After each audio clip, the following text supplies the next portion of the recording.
उसने बताया कि दो अतिबात हैं, एक तरफ जीने का भोग और दूसरी तरफ आत्मदान। एक है खाओ पियो और मौज करो क्योंकि कल मृत्यु है। दूसरा कहता है सारी इच्छाओं को मार डालो क्योंकि इसी के कारण पुनर्जन्म लेना पड़ेगा। उन्होंने इन दोनों रास्तों को छोड़ने को कहा। वे मध्यम मार्ग के विश्वासी थे जो न प्रवृत्तिवाद है न निवृत्तिवाद। अब हम बात करते हैं मगध के राजा बिंबिसार की। ईसा पूर्व 6वीं शताब्दी में देश छोटे छोटे जनपदों में बटा हुआ था, पर बिंबिसार के नेतृत्व में पहली बार मगध एक साम्राज्य के रूप में विकसित हुआ। जैन और बौद्ध दोनों राजा बिंबिसार को अपने करीब मानते थे। इन्हीं दिनों गंगा के उस पार वैशाली में लिच्छवियों का गणराज्य स्थापित था। वहां की आम्रपाली अपनी सुंदरता, नृत्य कला, गायन वादन के लिए विश्व प्रसिद्ध थी। भरपूर वैभव के बावजूद उसने बुद्ध की शिष्या बनना स्वीकार किया और अपनी संपत्ति संघ को दान में दे दी।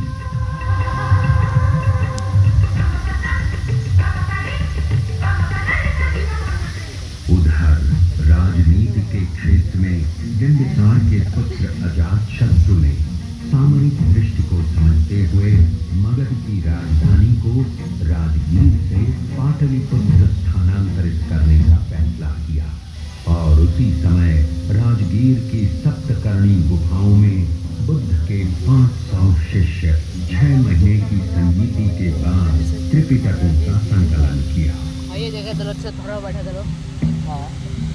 बिहार की कहानी को और आगे बढ़ाते हैं और ईसा पूर्व 3री सदी के पाटलिपुत्र में पहुंचते हैं। अरे ये क्या, यूनान का राजदूत मेगास्थनीस यहाँ प्रवासी जीवन बिता रहा है। गंगा तट का ये शहर करीब 9 मील लंबा है और 1.5 मील चौड़ा है, जो कि तत्कालीन रोम से कम 2 गुना बड़ा है। शहर चारों ओर लकड़ी की दीवारों से घिरा है। लगभग 570 बुर्ज हैं और आने जाने के लिए 64 दरवाजे बने हुए हैं।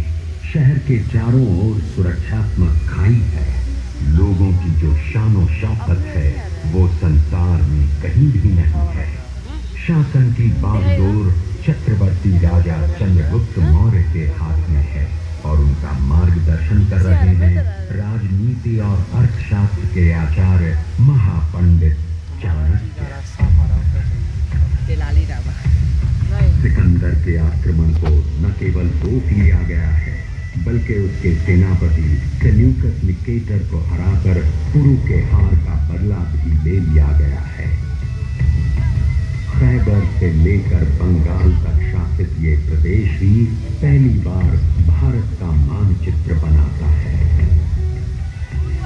चलिए अब बात करते हैं उस शख्स की जो किसी को संत दिखाई देता है तो किसी को सम्राट, किसी को वो मनुष्यों को परखने वाला राजनीतिज्ञ तो किसी को वो ऐसा विजेता दिखाई देता है जिसने विजय के दुष्परिणामों को देखकर युद्ध को त्याग दिया हो। कलिंग युद्ध के बाद बुद्ध धर्म अपनाने वाला ये शख्स और कोई नहीं बल्कि चक्रवर्ती राजा अशोक थे। सोचिए वो भी क्या परिवर्तन हुआ होगा जब शासन का संचालन लिखित अभिलेखों पर शुरू हुआ होगा। जहां लोग दीवारों से साम्राज्य की सुरक्षा करते हैं उसने अपने शासन का विस्तार 84,000 स्तूप बनाकर किया।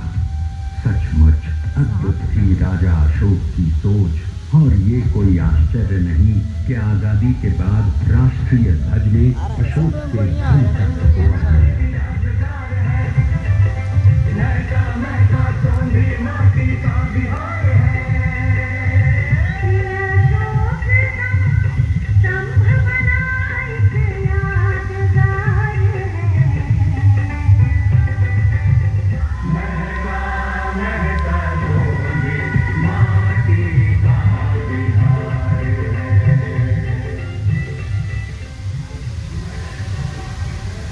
तो ये रही बिहार की ईसा पूर्व की कहानी। अब हम चलते हैं प्रथम शताब्दी के उस काल में जब वाल्मीकि रामायण का पुनर्गान और महाभारत का पुनर्पाठ हो रहा था। वैदिक संस्कृत, पाली तथा प्राकृत मरणासन्न दौर में पहुंच चुकी थी और महर्षि पतंजलि लौकिक संस्कृत का अभूतपूर्व विकास कर चुके थे। मजे की बात यह है कि संस्कृत का केंद्र अब तक्षशिला से हटकर मगध आ गया था। अब संस्कृत यहाँ के बिहारों में ज्ञान का माध्यम हो चुका था। गणित, विज्ञान, चिकित्सा सब कुछ संस्कृत में थे। सिल्क मार्ग का विकास हो चुका था और एशिया के विभिन्न देशों से लोग यहाँ खिंचे चले आ रहे थे। ठीक है। 5वीं सदी में फाहियान मगध आते हैं और अपनी डायरी में लिखते हैं कि यहाँ के शहरों में खूब वैभव है, लोग दान दक्षिणा में आगे हैं, मृत्यु दंड प्रचलित नहीं है। बौद्ध और हिंदू धर्म एक साथ फल फूल रहे हैं। और अब बात करते हैं पाटलिपुत्र से 30 किलोमीटर की दूरी पर अवस्थित उस जगह की जिसे आज तरेगना कहते हैं। 5वीं सदी में खगोल एवं गणित के प्रकांड पंडित